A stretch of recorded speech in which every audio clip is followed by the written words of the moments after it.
God the Creator lives on high. Yet, he takes divine birth in this world to live among us. Long before this Christian concept of God was formulated, it was integral to Vedic theistic culture, and the whole concept is captured in one Sanskrit name for God, as will be explained in the following talk.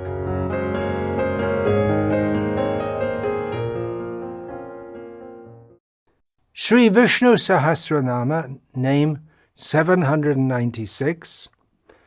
Those of you who are familiar with Vishnu Sahasranama will know that this name has already appeared way back in the 41st verse, or name 375 according to this recension. Udbhavah. So there are two words here. Ud is an upasarga, or a prefix. And it has various meanings. Rising above, that which is the highest, excellent. Udgata, rising above. Utkrishta, excellent. Uttama, best, highest. Uchai, high. And the root for bhava is bhu, which means satayam, to be, to live, to be born, to come into being. So you can see with these various mixtures, we can get all kinds of meanings. Previously, in name 375, Sri Parashara Bhatta, he gave the meaning of Udbava in the sense of Paravasudev, the original form of the Supreme Personality of Godhead, as is understood by the Vaikuntha Bhaktas, the Sri Vaishnavas. The original form is Vasudev, Lakshmi Pati in Vaikuntha. As those of you who are following will be aware, this series of names Sri Parashara Bhatta describes in terms of Buddha avatar and his deceptiveness. So in this name, he gives the same meaning as he gave for Paravasudev. Udgata bhavat iti udgataha. He who lifts us up out of the cycle of birth and death. Bhava. We have this word. Bhava. Bhava roga. Bhava means coming into being. That which comes into being also goes out of being. So there's creation, maintenance, destruction. And this is the cycle of birth and death, who lifts us out of that. So that's Krishna, Paravasudev. The highest form of Paravasudev means the highest form of Vasudev. So that's Krishna. But Parashara Bhatta also gives the same meaning for the understanding that this name refers to Buddhadev. Now, how is that? Because Buddhadev, he taught the very strange idea of his understanding of the name Nirvana, which is, he didn't define it, and no Buddhist has ever defined it exactly since then, exactly what Nirvana is, but gives a similar idea to the Advaitavadi's idea of Kaivalya, that you merge into the oneness of everything. It's similar but not the same, but it has many similarities. So it gives the idea of, definitely it's very, that's the central point of Buddhism, is to get free from the suffering, which is inherent in repeated birth and death.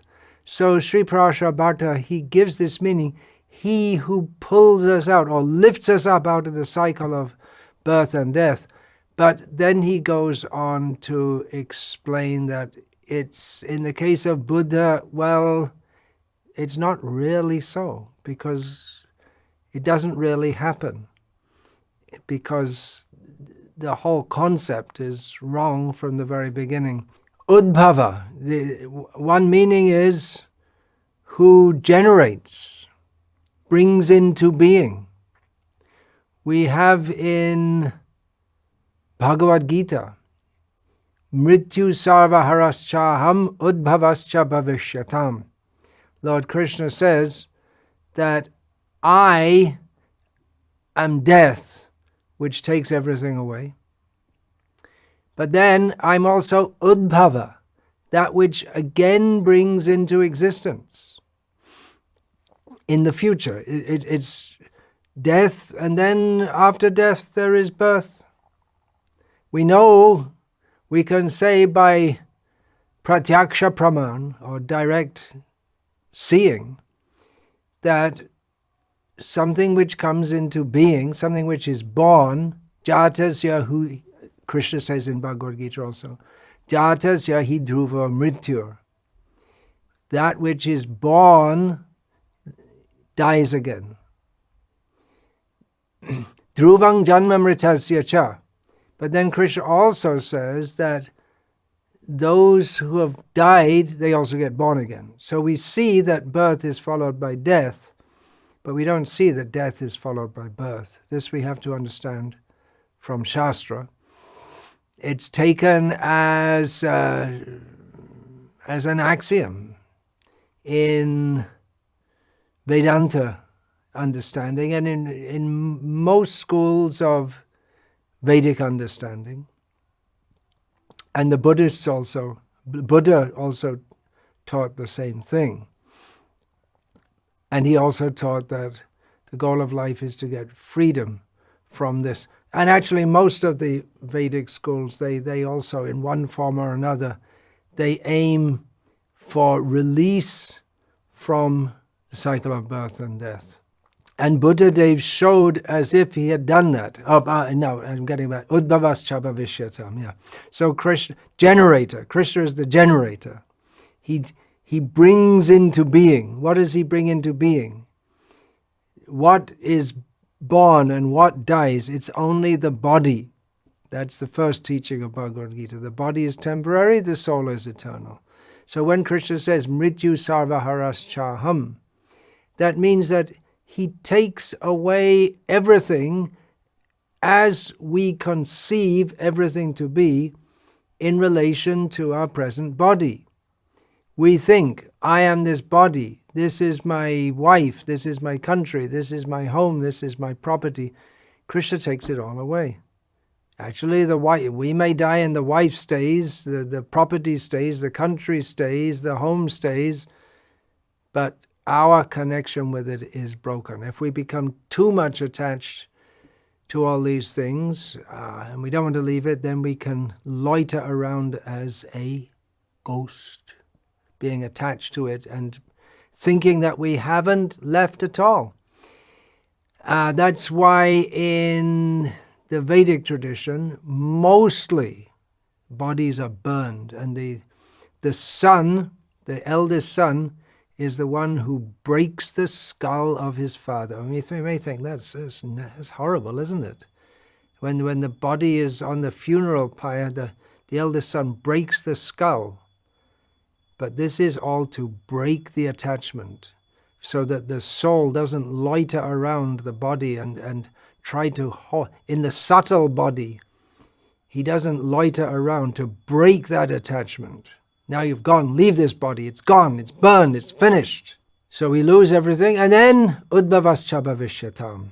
Again, Krishna gives us another chance. He generates another, through his material nature, he generates another body for us, by which we can again become attached, because we have that mentality to become attached to the impermanent.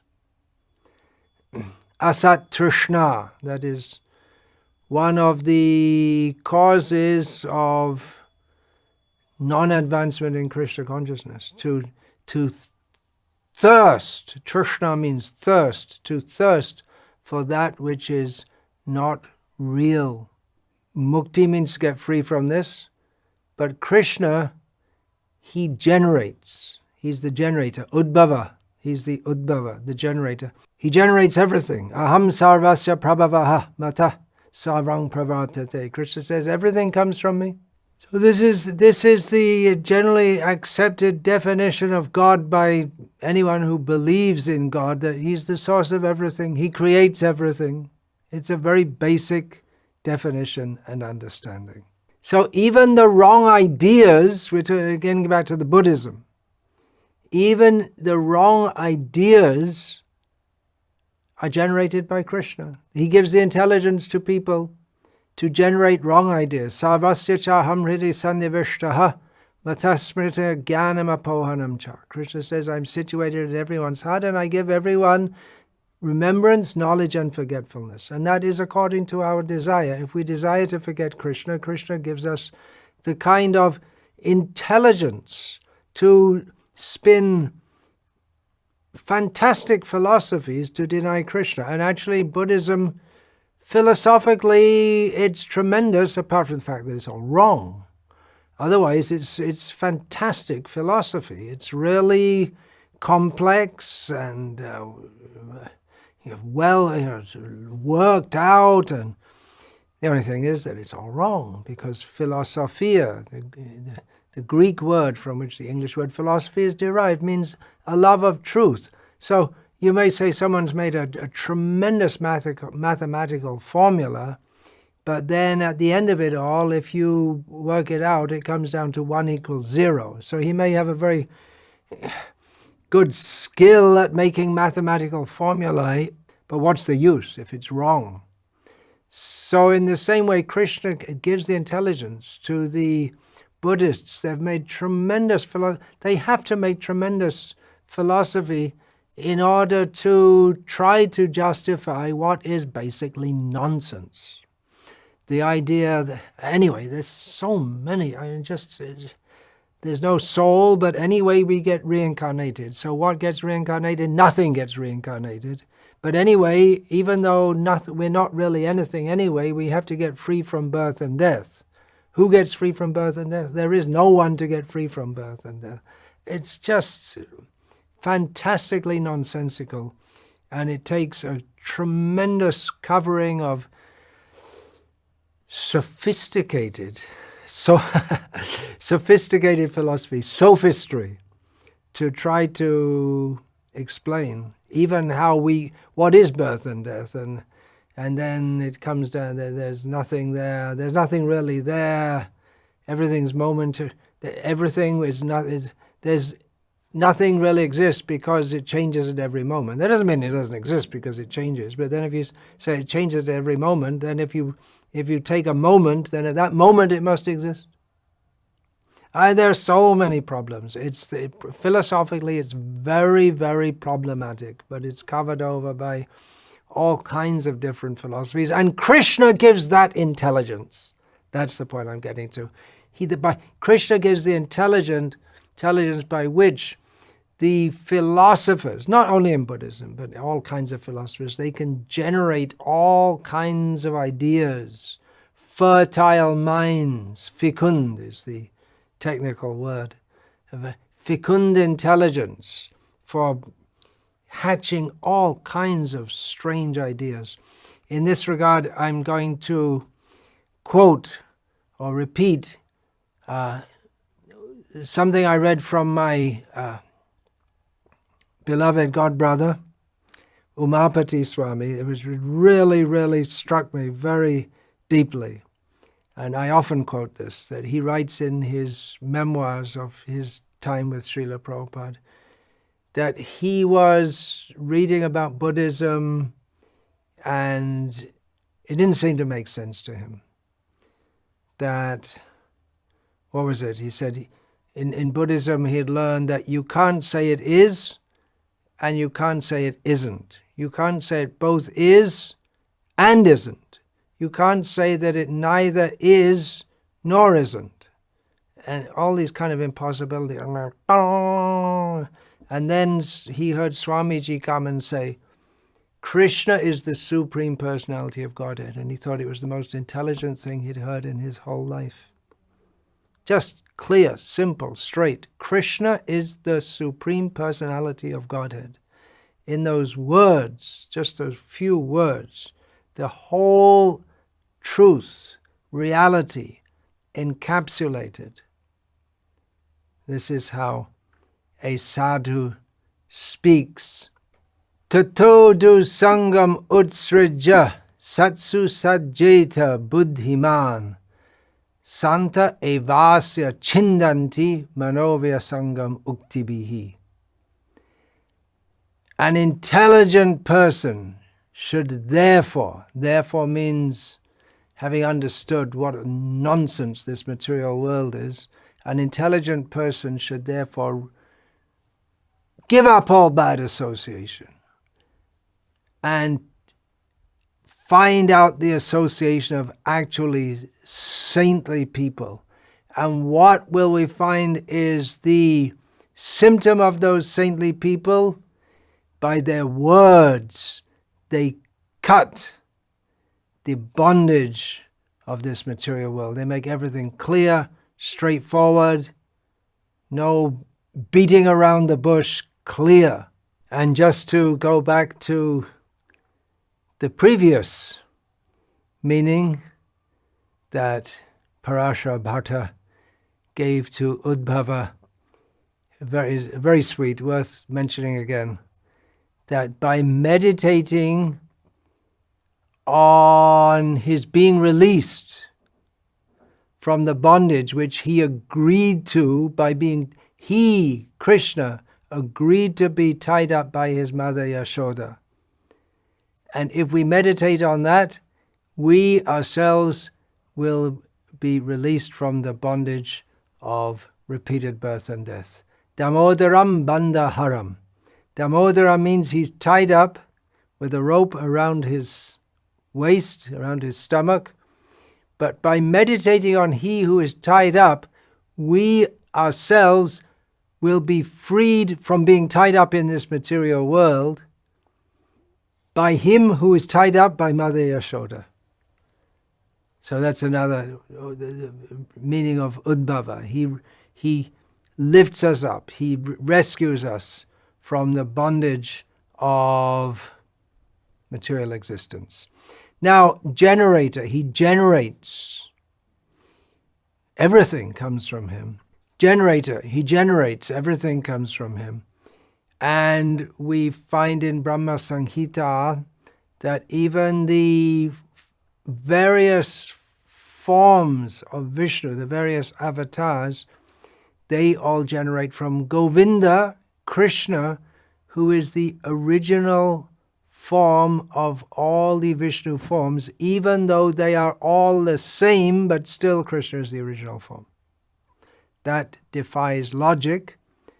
This is the statement of Sri Brahma Samhita, Diparchir eva hidashantaram abhyupetya, dipayate vivrita hetu samana dharma, yastadrigeva hicha vishnu taya vibhati, Govindamadi purusham tamaham bhajami. Lord Brahma, who himself is the generator of everything in this universe, being deputed to do so by the original generator, the original creator, Narayana, Krishna. He says, I worship Govinda, who is Adi Purusha. He is the original form of Godhead. And this particular verse says that it's just like a lamp.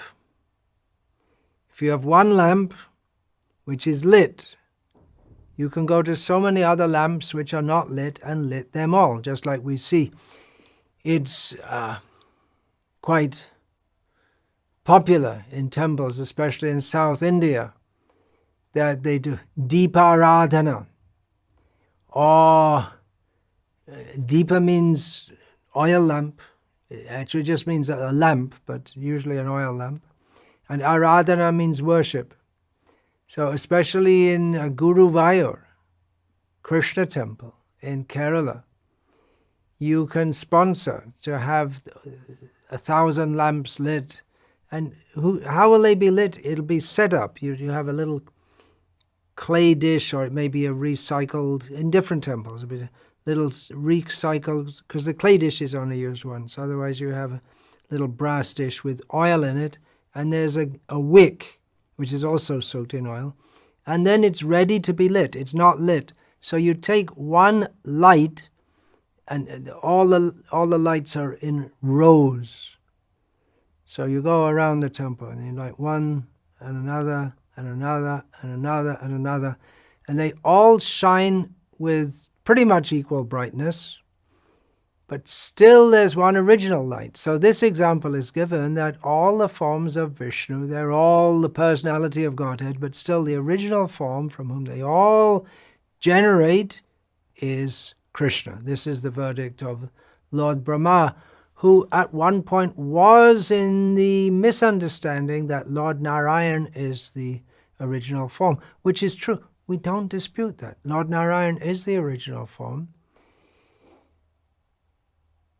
as far as our vision goes. But if we lift our vision up even beyond Vaikuntha, beyond God, then we go to the inner world of God, Vrindavan, and there's Krishna. This understanding is also accepted in the Madhva Sampradaya, but they don't see any form as being superior or inferior. They take it that all the Vishnu forms are the same, and it's wrong to say that one form is in any way superior or inferior. And we do also. It's just that Krishna, he demonstrates all the qualities in full of the Supreme Personality of Godhead, whereas others do so, they don't manifest all the qualities. They don't manifest all the qualities. Theoretically, all the power is with all the forms of the Lord. But then there are certain things, apart from power, there is Krishna's sweetness, which is unique to Krishna. His Venu Madhuri, the sweetness of his flute, his Lila Madhuri, the sweetness of his pastimes, his Rupa Madhuri, the sweetness of his divine transcendental form, and variously described as Parikara Madhuri or Prema Madhuri, the sweetness of his associates or his love. So Krishna is very, very sweet. In Madhvacharya's Mahabharat Tatparya Nirnay, he analyzes Panchatmakasa Bhagavan. The Supreme Lord assumed 5 different forms, and then again 12 different forms, and then 10 different forms. So first of all, Panchatmaka Sabhagavan. The 5 forms, Vasudev, Sankarshan, Aniruddha, Pradyumna, we're used to hearing those 4, and then he gives another Purushotta. Then the 12 forms, Keshava, Madhava, the months and the tilak signs, the tilak points are these 12 forms. What is it? It's Keshava, Narayana, Madhava, Govinda, Vishnu, Vishnuvaya Namah, Trivikram, Sridhar, Vamana. No, I'm getting mixed up now. Oh, I do it 3 times a day. Vishnuvaya Namah, Madhusa. The 12 forms are Keshava, Narayana, Madhava, Govinda, Vishnu, Madhusudan, Trivikram, Vamana, Sridhar, Hrishikesh, Padmanabha, and Damodar. Okay, got it. 10 forms according to the Dashavatara. There are different opinions about exactly who these 10 are, but I'll do so according to our Gita Govinda, Dashavatar Stotram of Jaidev Goswami. They are Matsya, Kurma, Varaha, Narasingha, Vamana, Parashuram, Dasharati, Rama, Balaram, Buddha and Kalki. Then Madhva says 1,000 forms starting from Vishva, which means Vishnu Sahasranama. The first name in Vishnu Sahasranama is Vishva. Vishvam, Vishnu, Vashatkara. So the first one is Vishnu. Then Para, innumerable forms. Lord Narayan. Innumerable forms, Aja, unborn, infinite one, infinite forms. He is one, but the same in all his forms. In all his forms, he's free from all flaws. He has infinite attributes in all his forms. And in this way, Vishnu is called Udbava, because he takes avatars from himself. Now, Ud also means up, superior. So his kind of birth is a superior kind of birth. Now, if we say a superior birth, oh, you get in trouble in India now. If you say superior birth, you'll be hauled before the court if you try to say, I'm of a higher birth and someone else is of a lower birth. But generally it's understood. We hear in Bhagavad Gita, Papa Yoneyaha, the lower birth. Mam hi partavya parshritya, yepi syuf Papa Yoneyaha, striyo vaishas tata shudras, tepi yanti param gatim. King puna brahmana punya, bhakta raja shayastata, anityam asukam lokam, imam prapya bhajasvamam. So Krishna says there are lower births, women, vaishyas, shudras, papa yonya, sinful births, and higher births, brahmanas and kshatriyas. We have that in England, where I was born this time, the idea of the upper class, the lords, the nobles. So there's the idea of the upper birth. But when we say superior birth, in relation to Krishna, it means it's a completely different kind of birth. We take birth being forced to, according to our previous karmic reactions. Even if we're born in a high-class Brahmin family, that's also because of a karmic reaction. It may be good karma, but it's still karma. But Krishna, he takes birth as he likes, where he likes, when he likes, how he likes, as he likes. Therefore, Shankaracharya says, Utkrishtam bhavam janma svechaya bhajati iti Udbavaha. He is of a Utkrishta. Generally that word means excellent. That's translated as excellent. So a higher, superior birth. Unlike the Baddha Jivas, all of us who are bound in this material world. Just flash back to the previous Udbava, or the previous occurrence of Udbava in the verse 41. Shankara said that he's called Udbava because he's the origin of the universe, being its material cause. This is Shankarite philosophy. Very different. It may sound almost like Vaishnava philosophy, but it's not. Being the material cause of the universe. Then what is the instrumental cause of the universe? So, well, the Advaita philosophy, generally in most of their schools, they say it is very hard to define. You may call it's because it just kind of happens due to avidya. And what is this avidya? It is anivachaniya, indescribable. So Bhagavan is called Udbhava, he says, being its material cause. Prapancha utpati upadana karanatvat Udbhava. Or he also says, Udgato bhavat iti Udbhava.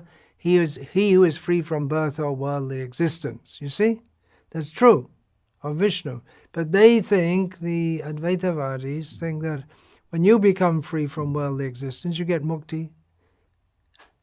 And Bhagavan is free from worldly existence, so you become Bhagavan.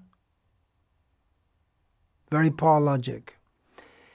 Another commentator who we've heard the name of many times in this series, Sri Radha Krishna Shastri, he says, Uttamo bhava yasya sa udbhavaha. His birth is superior, which is it's similar.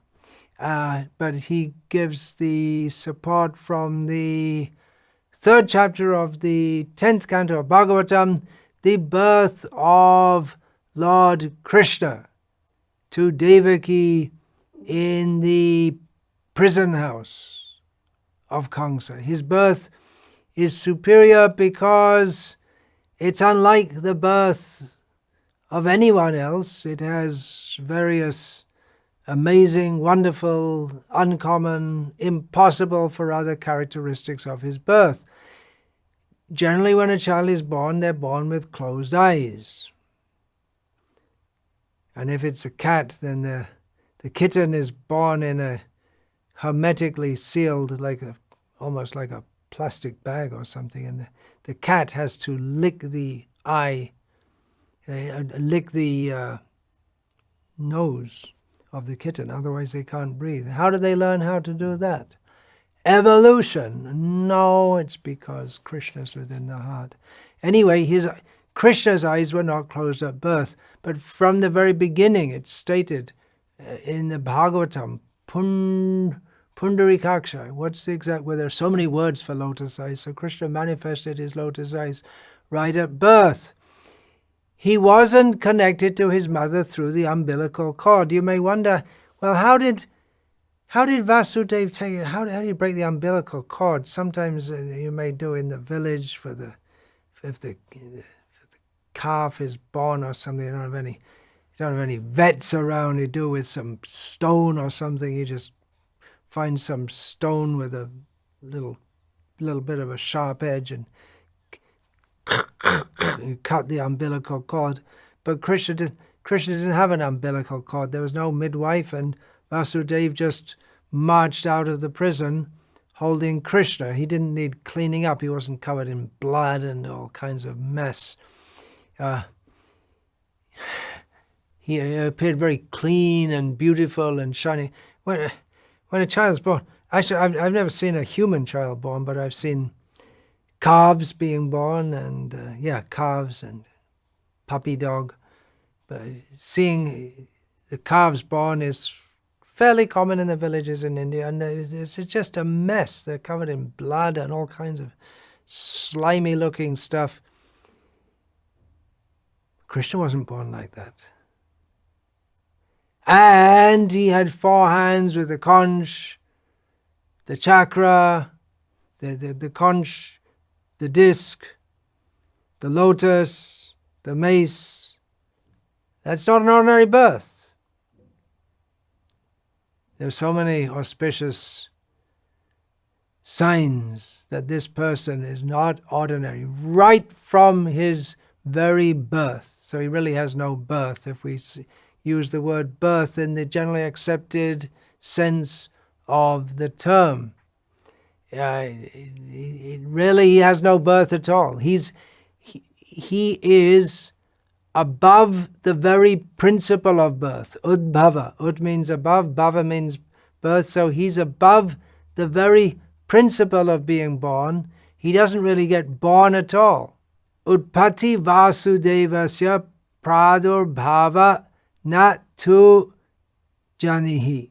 This Madhvacharya states in his Vishnu Tattva Vinirnaya that birth for Vasudeva means his appearance or manifestation.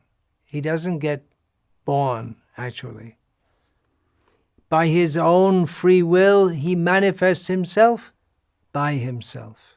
So therefore, Janma karma chame divyam, Krishna says, my appearance and my activities are all transcendental. So Janma is also an activity, but it's making the point that from the very beginning, from the very birth, his activities are transcendental. It wasn't that he was born and then he went off and did some austerities and he became transcendental. There may be many great spiritually realized persons who perform various austerities, and there may be some who from very childhood show symptoms of being a very saintly person, but they're not born like Krishna. From the very beginning he showed that his birth is of a different category altogether. Divine birth. So this can be discussed in various ways, as is done in Sanskrit. I'll read another. Udgatang upagatang janma asya sava karanadvat iti udbava. Another meaning is that he has his birth in one sense, but his birth is not connected to any kind of sin or blemish, which is the normal cause of birth. There's a reason for our birth, but he is the very reason for everything existing anyway.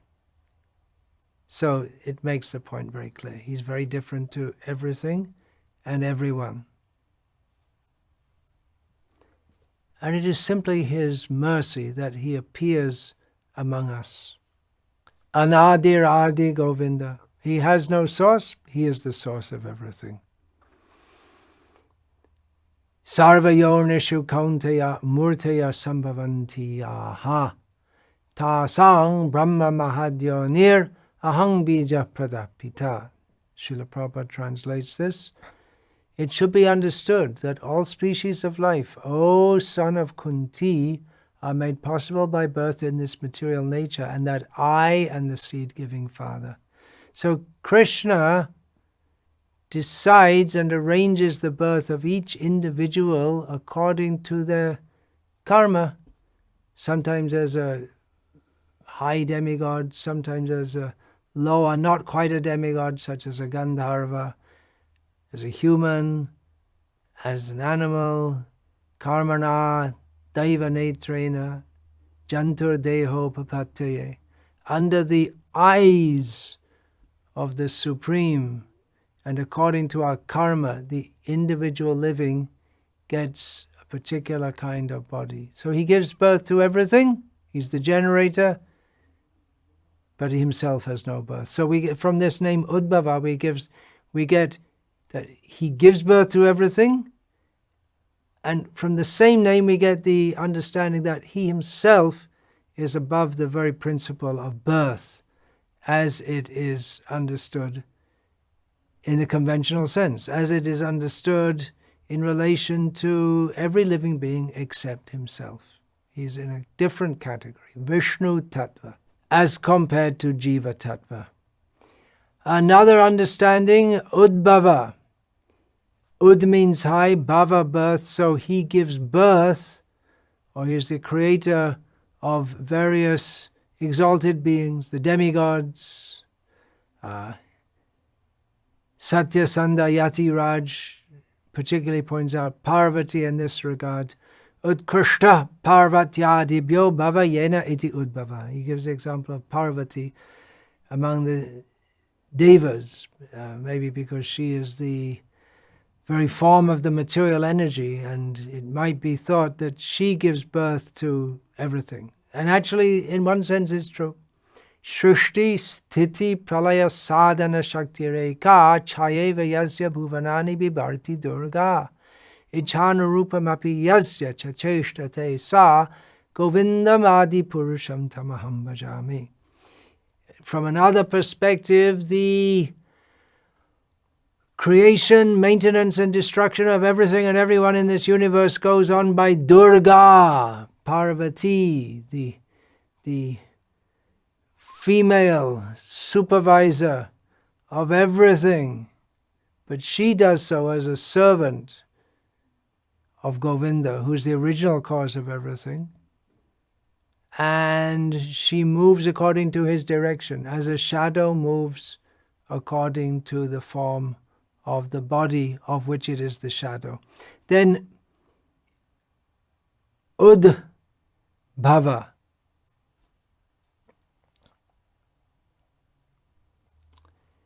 Another meaning, bhava meaning existence. So that which exists at a high level is Vaikuntha. He who resides in a high place, exalted place, is Udbhava. Paravyomupari. Oh, there's a very nice song, Bhaktivinoda Thakur. Biraja pare shuddha parabhyoma dham tad upari Sri Gokula Vrindavananam. That beyond, up and above the Viraja, the river separating the material from the spiritual world, above that is Vrindavan. He skips, goes right past. Well, there's Paravyoma, there's the spiritual sky with all the Vaikuntha planets, and even above that is Golok Vrindavan. So generally the commentators, when they look up to Vaikuntha. That is in the Vedas. Om Tad Vishnu Paramam Padam Sada Pashanti Surayoho Diviva Chakshuratatam Tad Vipraso Vipanyave Vishnu Yat Paramam Padam.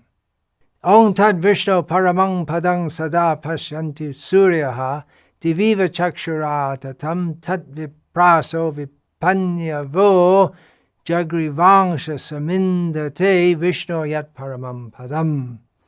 According to the Rig Veda Sanghita, Vishnu is in the Paramapadam, the topmost world, and is always looked up to by the great saintly persons, always looking up because it's up. He exists up, looking up. That place is looked up to as the topmost abode of Lord Vishnu. It's seen by great saintly persons. But Viraja pare paravyomadam tad upari goloka brindavananam. Bhaktivinoda Thakur, it's Vaishnav, Gauriya Vaishnava understanding that yes, there is Vaikuntha, above is Golok Vrindavan. Anyway, this is Vishnu Sahasranama. Vishnu is also Krishna.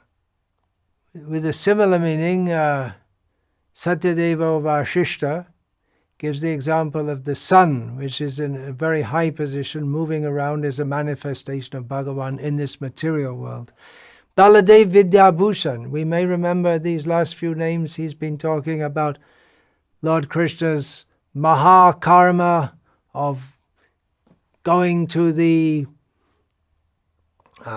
heavenly planets, defeating Indra, after returning the earrings of Aditi, taking for Satyabhama the Parijata tree and the throne of Indra, bringing it back to Dwarka, taking 16,100 princesses. So this is his Mahakarma.